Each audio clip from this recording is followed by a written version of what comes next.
pemirsa, kembali bersama Lunchtalk ini membahas mengenai stop pekerja anak. Sebelum kita memulai dialog ya, Egan dan Mbak Erlinda juga Pak Sofyan sudah ada penelpon yang menunggu nih. Kita harus sapa dulu. Ada Mbak Nina di Jakarta. Halo, selamat siang Mbak. Ya, selamat siang. Langsung saja Mbak Nina, silahkan komentar ataupun pertanyaan Anda.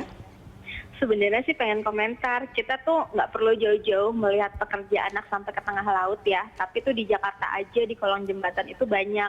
Bahkan terkadang ada orang tua yang tidak sadar mengajak anaknya untuk berdagang di pasar atau berdagang apa di sekitar rumahnya, itu juga sudah termasuk pekerja anak. Nah, di sini saya juga pengen menanyakan sebetulnya siapa sih yang bertanggung jawab untuk pengawasan terhadap anak-anak itu agar mereka tidak ikut orang tuanya berdagang. Ya. Itu aja, terima kasih ya. Baik, terima kasih Mbak Nina dari Jakarta. Saya ke Mas Sofyan. Mas Sofyan, tadi mungkin kita tahu ini pemerintah yang paling bertanggung jawab. Tapi mungkin yang ingin masyarakat lebih tahu itu sebetulnya pemerintah yang mana nih? Yang adakah unit khusus ataupun lembaga khusus yang sebetulnya betul-betul menangani orang-orang pekerja di bawah umur ini? Menurut Anda bagaimana? Jadi di pemerintahan itu ada yang namanya Kementerian Tenaga Kerja ya. Kementerian Tenaga Kerja salah satu mandatnya adalah melaksanakan Undang-Undang 13/2003 tentang ketenagakerjaan. Jadi, nah di dalam Kementerian Tenaga Kerja itu ada struktur yang namanya Direktorat Pengawasan Tenaga Kerja. Sayang mereka tidak hadir ya. Nah, Direktorat Pengawasan Tenaga Kerja ini salah satu yang diawasin adalah anak-anak yang dipekerjakan di sektor formal. Tapi terbatas pada sektor formal. Artinya di sektor informal pengawasan atau Direktorat Pengawasan ini tidak melakukan pengawasan. Sehingga apabila ada perusahaan-perusahaan yang mempekerjakan anak, maka mereka bisa melakukan penyidikan terhadap laporan dari masyarakat tersebut bahwa perusahaan A, B, C mempekerjakan anak-anak. Jadi mereka bisa datang dan bisa melakukan penyidikan dan selanjutnya melakukan proses hukum. Nah, pertanyaan yang kedua tadi dari penelpon adalah bagaimana dengan anak-anak yang di sektor informal, ya yang membantu orang tuanya, ada yang di jalanan, ya kan, atau ada di tempat-tempat yang memang sebetulnya itu bukan formal karena perusahaannya tidak jelas. Nah, dalam case ini Direktorat Pengawasan Tenaga Kerja memang mandatnya tidak sampai ke situ gitu, sehingga ini harus pindah lagi ke kementerian yang lain, Kementerian Sosial misalnya, karena itu dianggap sebagai anak-anak yang memiliki masalah sosial gitu ya. Jadi jadi di Indonesia ini jadi aneh ya. Ada isu yang sama, ya, isu yang sama soal pekerja anak, hanya ada pembagian akademik aja, yang satu formal, yang satu informal, tetapi ditanganin oleh dua kementerian yang berbeda gitu. Ya, dua intervensi, kalau dua kementerian berbeda berarti dua metodologi atau dua intervensi yang berbeda juga, dua pendekatan yang berbeda juga, dua undang-undang yang berbeda juga.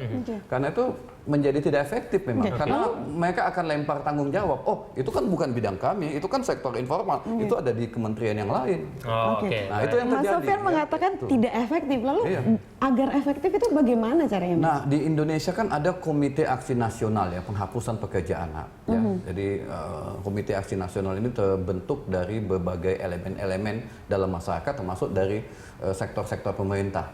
Tapi sayangnya Komite Aksi penghapusan bentuk-bentuk terburuk pekerja anak ini hanya bekerja untuk satu isu, yaitu isu bentuk-bentuk terburuk pekerja anak. Jadi yang paling berbahaya bagi anak-anak. Sementara pekerja anak ya yang tidak berbahaya itu tidak menjadi prioritas. Karena? Karena komite ini hanya mandatnya untuk sektor-sektor pekerjaan yang paling berbahaya menurut kacamata undang-undang dan menurut kacamata konvensi internasional. Tapi yang tidak berbahaya itu tidak menjadi prioritas. Karena itu menurut saya harus namanya pekerja anak, baik yang berbahaya maupun tidak berbahaya, ini dua-duanya harus menjadi prioritas. Jangan ada pemilahan ya yang berbahaya ini harus jadi prioritas, ini enggak gitu. Baik, saya ke Mbak Erlinda. Mbak Erlinda, kalau menurut Anda ini langkah awal dari pemerintah yang harus dilakukan secara konkret nih ya. Kalau kita udah bahas tadi panjang lebar ini ternyata susah sekali nih. Begitu banyak miskoordinasi, banyak kementerian menangani tapi nggak selesai-selesai. Menurut Anda ini langkah awal dari pemerintah ini untuk menunjukkan kalau betul-betul pemerintah serius ini seperti apa? Iya, langkah awal ya tadi instrumen kita undang-undang ada itu dilaksanakan dengan optimal seperti itu. Dan bagi sindikat-sindikat yang bermain di situ ya kenakan dengan pasal-pasal itu. Terus yang kedua, ini berarti penegakan hukum gitu ya? Penegakan hukum, betul. Dan yang kedua pasti pemberdayaan keluarga tadi. Pemberdayaan keluarga di sini ruang kerja juga diperbanyak, ataupun mereka kayak sekarang di Kementerian Sosial itu keluarga-keluarga yang memang mereka punya keterampilan yang sangat minim itu dilatih sehingga mereka punya sektor usaha kecil ya, semacam itu.